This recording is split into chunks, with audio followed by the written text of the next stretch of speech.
Hoy amanecimos con la novedad de que el gobierno y el PRO van definitivamente a enfrentar juntos a Cristina, Kicillof y lo que resuma el peronismo.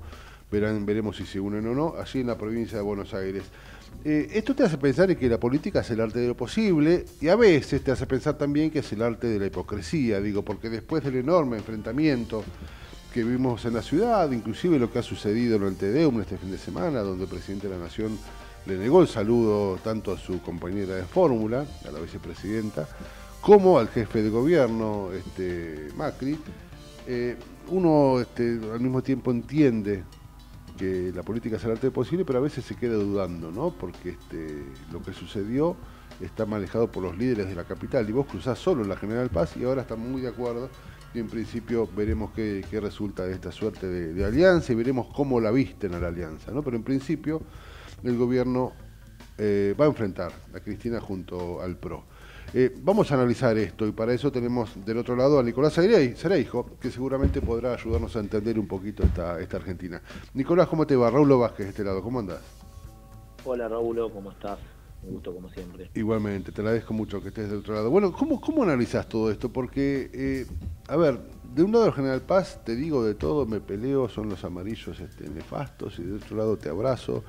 ¿Es tan estanca la política, o es parte de la hipocresía, o te uso para lo que sirvas? A veces uno no llega a entender si se pone a pensar con los libros, ¿no? Sí, con estos políticos, ¿no? Pero vos, ¿cómo lo analizás?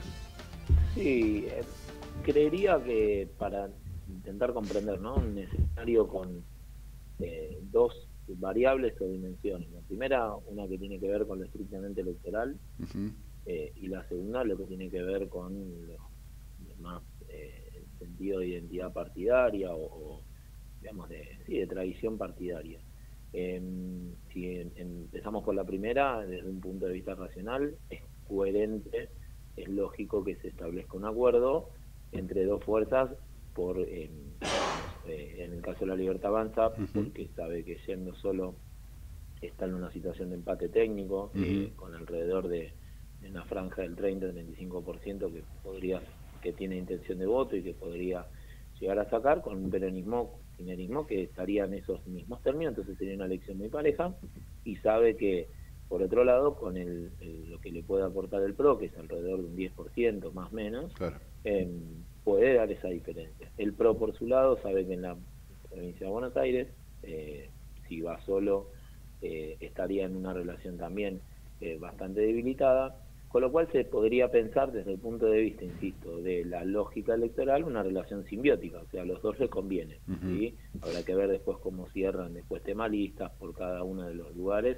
Si a eso le sumamos que tenés también un sector de la Unión Cívica Radical vinculado a Maxi Abad, que también estaría dispuesto a unirse, le aseguraría a todo este sector un triunfo en la elección, o sea, no, meramente alianza, porque después hay que gobernar, ¿no? O sea, o por lo menos en este caso sería estar en conjunto en la legislatura. Pero bueno, esa es otra cuestión. A veces se ve nada más el resultado de cómo ganar, ¿no?, Claro. una elección. Ahora, desde el punto de la segunda dimensión, la variable de tradición partidaria y todo, creo sin duda que tiene que ver con el momento que desde la ciencia política nosotros calificamos a los partidos políticos como partidos profesionales electorales, donde aquí está claro que no hay ningún, fundamentalmente en el luego de todo lo que ha hecho Milei, desde jubilar al presidente, perdón, Ujú. al ex presidente Alex, sí, Macri, sí. hasta tal cual, al ex presidente Macri, como también sacarle el saludo, y hablar con las barbaridades que ha dicho en redes sociales también sobre Jorge Macri, cierta estructura de ahí. Me parece que, bueno, que evidentemente entre las dos dimensiones, la primera está ponderada para arriba, se pondera la idea de ganar. Ujú. Y curioso, sí, te diría que se habla de, una cosa es que se diga que en este eslogan, ¿no?, como quiere polarizar todo el tiempo, que lo viene haciendo exitosamente el gobierno, ¿no?, con el kirchnerismo. Entonces en esta opción de kirchnerismo libertad, Claro. es totalmente discutible, pero digo, como eslogan le viene sirviendo. Pero me parece que eliminar el populismo como se introduce el PRO en esta alianza, me parece que es bastante incoherente ideológicamente porque el gobierno es un populismo de derecha, o sea, que en ese sentido... Sí, ayer escuchaba que era kirchnerismo con déficit cero, ¿no? Sí, sí, sí, o sea, en las formas es una expresión política profundamente populista y reivindicante populista, o sea, no hay... Pero bueno, sigue con el eslogan kirchnerismo o libertad, lo que va a buscar es polarizar como viene haciendo estratégicamente y le viene siendo una estrategia exitosa. Claro. Me quedaba pensando, también escuchaba esta mañana en una radio colega y me pareció interesante por lo menos para analizarlo un poquito. Tal vez el PRO empieza sin darse cuenta a tomar algo de su propia medicina. ¿Qué digo con esto? Recordemos cómo dejó de soslayo a los radicales luego de haber asumido y aquella suerte de alianza que terminó siendo Cambiemos o Juntos por el Cambio, donde Sanz propuso el radicalismo y terminó siendo parte de la alianza que gobernó. Hoy pareciera que Milei se empieza a mostrar el mismo camino y que el riesgo es que nuevamente se produzca la separación o el soslayo o el dejar de lado luego de que les dé los votos. ¿Vos creés que eso es posible que suceda? Digo, Milei ya se ha fagocitado gran parte del arco político, ¿no? En eso la verdad que en algún punto hay que, desde el lado político, no sé si está bien o mal, pero sí lo ha hecho, ¿no? ¿Vos cómo analizás eso? Mira, eso es interesante. A ver, me parece que en toda alianza hay uno de los miembros más poderoso que el otro. Hoy en Sí. día en esas relaciones de poder, por los números, por la posición en la exposición y posición también que toma el electorado en la opinión pública, está claro que la figura de Milei es y bueno, quien él designe, ya sea Karina Milei, Santiago Caputo, o la persona que designe, va a tener ese peso específico. Sin ir más lejos, vos fijate que ya se incorpora un acuerdo donde ya se dice quién va a ser el que encabeza la lista, o sea, ya hay, en ese ya no hay un acuerdo, y el PRO diciendo, bueno, está bien, Claro. aceptamos que sea esta, o sea, digo, ya la relación de fuerza está clarísima. Está claro, sí, sí. Y en esto... Eso es hijo estos también de los esquemas, votos de capital, ¿no? De la demostración de poder de capital en una de esas, ¿no? de la demostración tal cual, y creo que en estos esquemas electorales siempre tiende el más poderoso a buscar y a poner Claro. sus posiciones y a imponer sus condiciones, y más en aquellos lugares donde sabe que puede, que tiene con qué. Y me parece que en ese lugar, lo hizo Macri en su momento con el radicalismo, con la coalición cívica, cuando prácticamente le destinó lugares, digamos, a nivel nacional, lugares, ministerios, digamos, de poca relevancia en términos políticos de fortaleza. A nivel de la provincia de Buenos Aires, bueno, fue la alianza que le permitió sí llegar al radicalismo a ser vicegobernador cuando fue Daniel Salvador, pero sí desde un lugar claramente más de contención y no de apoyo. Eso es te diría que es una conducta propia de este tipo de formaciones y alianzas. El tema es que acá está, pero yo que se va a sobredimensionar, y Macri lo sabe bien porque, como vos decís, o sea, lo hizo en su momento, y sabe que un poco en estas relaciones, cuando te toca estar abajo, por eso yo creo que hizo todo lo posible para ver si podía no quedar en una relación tan desventajosa, pero en su actitud ambigua, sumado a los que le fue trayendo resultados completamente negativos, creo que lo pone en un lugar donde no tiene tampoco muchas capacidades de maniobra, porque claro, el propio Macri si no acepta que tiene que ir en una alianza, está en todos los lugares, o sea, es una decisión que tiene que tomar donde en todos los lugares donde puede llegar son escenarios adversos para su fuerza política y su pretensión. Claro, claro.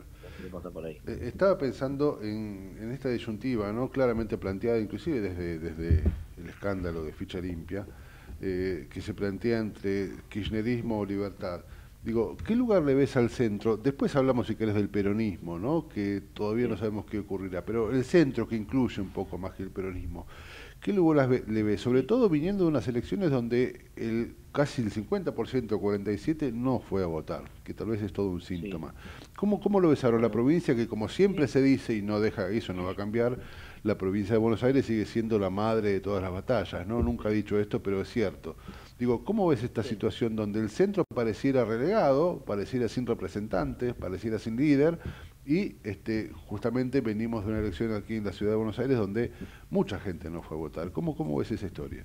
Sí, bueno, es interesante. Yo creo que espacialmente lo dividiría al electorado en tercios. Mm, Cuando digo en tercios es, tenés un núcleo duro que responde al gobierno, lo que es de la libertaria, que está cercano a un 30%, otro núcleo duro, te diría un poquito más bajo para el kirchnerismo, de un 25 a un poquito menos del 30. Ahí sí, tenés dos núcleos duros. Y tenés un espacio en el medio donde según autores como Juan Carlos Torres, te dirían que son sectores huérfanos de representación política. O claro. sea, está un Sin líder, electorado sí, sí. que tiene la intención o tiene una posición marcada que no quiere una de esas funciones populistas, pero tampoco encuentra nada concreto. Es un lugar que está bastante, me parece que el electorado está, si hablamos en términos de núcleo duro, claramente es menor, en términos duros, no es ese 25%, ¿Sabés, porque tenés Nicolás? la presencia, sí. Los últimos 5 segundos se te perdieron. Capaz que te puedes mover cerca de una Ah, ventana o similar. ahí, Ahí está ahí, perfecto, ahí está perfecto. Hablas del núcleo sí, duro. ahí, Sí, sí, sí. ahí estamos. No, te decía lo del núcleo duro, me parece que en el centro es menor, claramente menor, que en el núcleo duro. Lamentablemente te nos perdés de vuelta. Eh, no sé si estás cerca de una Escucho re ventana. bien, ¿eh? Ahí, No, ahí estoy está sentado, perfecto. Ahí sí, está ahí perfecto. Nuevamente estoy, veremos. El bueno, núcleo, capaz que ahí no va, tenés que decir núcleo duro para que salga todo no bien. tengo que... No, decía que es alrededor del 10% Sí, está dispuesto a votar, y no tiene un líder, no tiene que representarse. Me parece que ahí va a ser la clave de este sector, encabezado por el capitalismo, por el comunismo, por el colectivismo, de generar alternativas que enamoren al electorado. claro. Y el crecimiento, no sé si al día de hoy son honestamente ganándolas, pero sí que se pongan en la cancha. El día del centro necesita estarse en la cancha, necesita saber que es un actor que Ahí puede se te jugar. pierde nuevamente, Nicolás. Lamentablemente Bueno, tenemos un tema con las comunicaciones últimamente muy, muy difícil, sea por línea, sea sí, por WhatsApp, se complica. Los últimos 5 minutos te sí, perdimos otra vez y ahora que me decís, sí, te escucho perfecto, o sea que no entiendo qué es lo que ocurre, pero sí. bueno, a ver si podés redondear. No, debe jugar con la representación y que está buscando una opción que lo pueda enamorar, que lo pueda encantar nuevamente. Yo lo veo por esa cuestión. Te agradecemos, No sé Nicolás. La si... verdad que los últimos 20 Listo. segundos fueron complicados, pero bueno, te tenemos como siempre agendado y ha dejado clara tu postura y claro tu análisis, como siempre completo y certero. Así que desde ya te agradecemos muchísimo y seguramente en estos días la Argentina requiere mucho análisis, así que ahí estás agendado para ayudarnos a esto. Dale. Bueno, muchas gracias. Abrazo enorme. Nicolás era Hasta Nicolás luego. Areijo, analista político, es docente de la UBA, un tipo profundo al quien me parece más que interesante escuchar.